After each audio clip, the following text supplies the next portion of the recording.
मोर प्रेम कहानी। जन्म जन्म ले बन जाही अब तोर मोर प्रेम कहानी। मेहंदी रचले हो हाथ माँ, बिंदिया लगाले हो माथ माँ। मेहंदी रचले हो हाथ माँ, बिंदिया लगाले हो माथ माँ। लेके आजा डोला गा, ए राजा ले जा साथ माँ। लेके आजा डोला गा, ए राजा ले जा साथ माँ।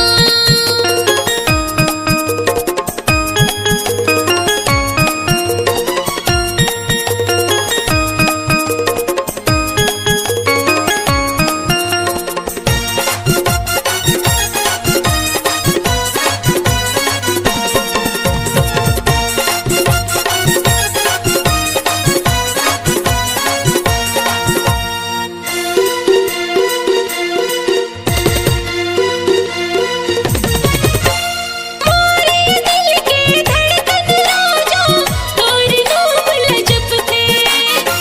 तेरे बिना अब मैं मर जाऊं, ऐसे मौला लगते।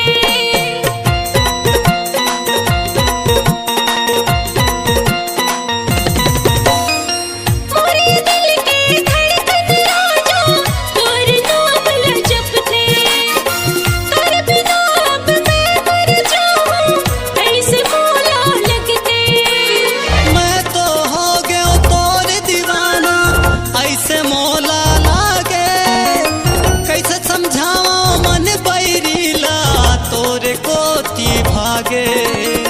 कैसे समझाओ मन बैरीला तोरे कोती भागे। मेहंदी रचले हो हाथ माँ, बिंदिया लगाले हो माथ माँ। मेहंदी रचले हो हाथ माँ, बिंदिया लगाले हो माथ माँ। लेके आजा डोला गा, ए राजा ले जा साथ माँ। लेके आजा डोला गा,